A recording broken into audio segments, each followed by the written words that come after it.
শুরুতেই জানাবো সংবাদ শিরোনাম। শেখ হাসিনা কিভাবে দেশে ঢোকে তা আমরা দেখব বললেন রুমিন পারহানা। ইসলামী আন্দোলন করায় আমাদের উপর জুলুম করা হয়েছে বললেন মাসুদ সাঈদী।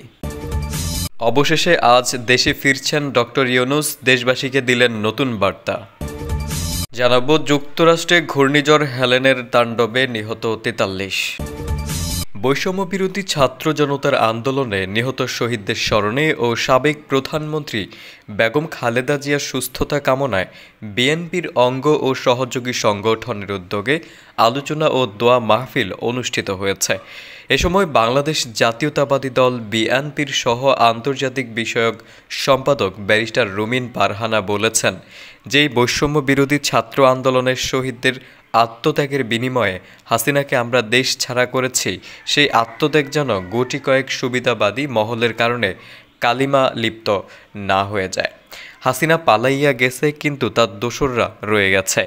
হাসিনা কিভাবে দেশে ঢোকে তা আমরা দেখে নেব। শুক্রবার বিকালে বাড়িকান্দি গনিশা মাজার প্রাঙ্গণে এই আলোচনা ও দোয়া মাহফিল অনুষ্ঠিত হয়।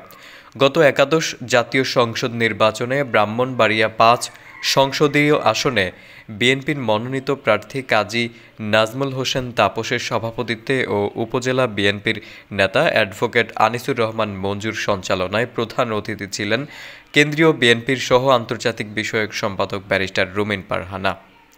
বিশেষ অতিথি ছিলেন ইঞ্জিনিয়ার শফিকুল ইসলাম সহ আরও অনেকেই।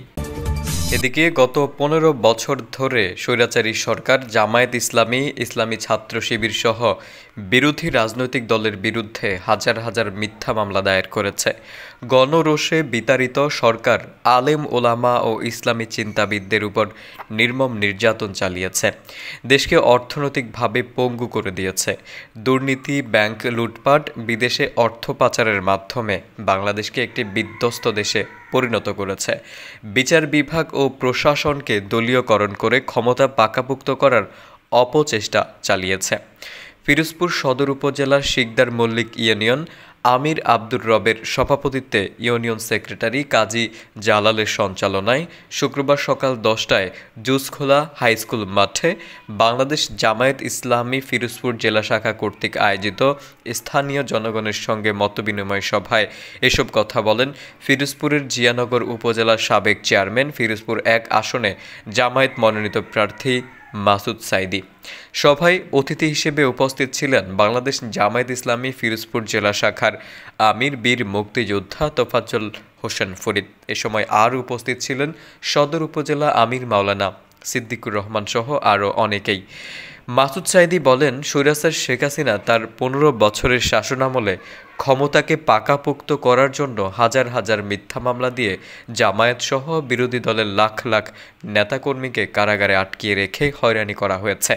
অসংখ্য মানুষকে গুম করা হয়েছে, যারা প্রকৃত সংখ্যা জাতির কাছে অজানা। ক্রসফায়ারের নাটক সাজিয়ে আমাদের কর্মীদের হত্যা করা হয়েছে। আমাদের প্রত্যেকটা রাত, প্রত্যেকটা দিন উদ্বেগ উৎকণ্ঠায় নিমজ্জিত ছিল। আমাদের কেন্দ্রীয় অফিস সহ মহানগরী, জেলা, এমনকি তৃণমূলের সব অফিস বন্ধ করে দেওয়া হয়েছিল। অফিসের সব কিছু লুণ্ঠন করা হয়েছে। কোনো জায়গায় আমাদের সামান্য স্পেস দেওয়া হয়নি। আমাদের উপর নিষ্ঠুর আচরণ করা হয়েছে। এদিকে অন্তর্বর্তী সরকারের প্রধান উপদেষ্টা অধ্যাপক ডক্টর মোহাম্মদ ইউনূস জাতিসংঘ সাধারণ পরিষদের ৭৯তম অধিবেশন এবং অন্যান্য উচ্চ পর্যায়ের দ্বিপক্ষীয় বৈঠক ও অনুষ্ঠানে যোগদান শেষে ঢাকার উদ্দেশ্যে নিউ ইয়র্ক ত্যাগ করেছেন। প্রধান উপদেষ্টার প্রেস সচিব শফিকুল আলম বলেন, প্রধান উপদেষ্টা ও তার সফরসঙ্গীদের বহনকারী কাতার এয়ারওয়েজ একটি বাণিজ্যিক ফ্লাইট শুক্রবার স্থানীয় সময় রাত ৯টা ৩০ মিনিটে ঢাকার উদ্দেশ্যে New York John F Kennedy আন্তর্জাতিক বিমানবন্দর ত্যাগ করে। ফ্লাইটটি ২৯ সেপ্টেম্বর বাংলাদেশ সময় রাত ২টা ১৫ মিনিটে ঢাকা শাহজালাল আন্তর্জাতিক বিমানবন্দরে অবতরণ করবে বলে আশা করা যাচ্ছে। শফিকুল আলম বলেন, বাংলাদেশের কোনো সরকার প্রধানের জাতিসংঘ সাধারণ পরিষদের অধিবেশনে যোগদানের সবচেয়ে সফলতম সফর ছিল এবার। ডক্টর মোহাম্মদ ইউনূস মার্কিন প্রেসিডেন্ট জো বাইডেন সহ ১২টি দেশের সরকার ও রাষ্ট্রপ্রধান, বিভিন্ন আন্তর্জাতিক সংস্থার প্রধানের সঙ্গে সাক্ষাৎ করেন এবং সাইডলাইনে ৪০টি উচ্চ পর্যায়ের বৈঠকে অংশ নেন। সফরকালে প্রধান উপদেষ্টার ব্যাপক কর্মতৎপরতা বাংলাদেশের সঙ্গে আন্তর্জাতিক বিশ্বের অর্থনৈতিক, কূটনৈতিক সম্পর্ক এবং অংশীদারিত্ব এগিয়ে নেওয়ার সঙ্গে বিরাট অবদান রাখবে বলে আশা করা যাচ্ছে। প্রধান উপদেষ্টা গত 23 সেপ্টেম্বর জাতিসংঘ সাধারণ পরিষদের অধিবেশনে যোগ দিতে নিউ ইয়র্ক পৌঁছান। তিনি 4 দিনের সময়কালে খুবই কর্মব্যস্ত সময় পার করেন। এদিকে যুক্তরাষ্ট্রের দক্ষিণ পূর্বাঞ্চলে ঘূর্ণিঝড় হেলেনের তাণ্ডবে অন্তত 43 জনের মৃত্যু হয়েছে। বিদ্যুৎহীন হয়ে পড়েছে লাখ লাখ মানুষ। শনিবার বিবিসির প্রতিবেদনে এ তথ্য জানানো হয়েছে। ঘূর্ণিঝড়টি স্থানীয় সময় বৃহস্পতিবার রাতে ফ্লোরিডার বিগ বেন্ডের উপকূলে আঘাত হানে। বিগ বেন্ডে আঘাত হানা এটি সবচেয়ে শক্তিশালী ঘূর্ণিঝড়। এই অঞ্চলে আঘাত হানার পর ঘূর্ণিঝড়টি উত্তর দিকে জর্জিয়া ও ক্যারোলিনাসে চলে গেছে। যুক্তরাষ্ট্রের ফেডারেল ইমার্জেন্সি ম্যানেজমেন্ট এজেন্সি জানিয়েছে, ঘূর্ণিঝড় হেলেন বৃহস্পতিবার রাতে প্রথমে দেশটির উপকূলে আঘাত হানে, এরপর স্থলভাগে আঘাত হানে। এটি স্থলভাগে প্রায় 6 ঘন্টা তাণ্ডব চালিয়েছে।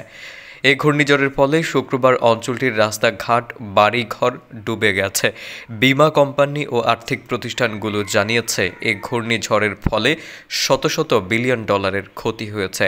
হেলেন যদিও এখন কিছুটা দুর্বল হয়ে পড়েছে, তবু আবহাওয়া পূর্বাভাসকারী উচ্চ বাতাস, বন্যা ও টর্নেডোর হুমকি অব্যাহত থাকবে বলে সতর্ক করেছে।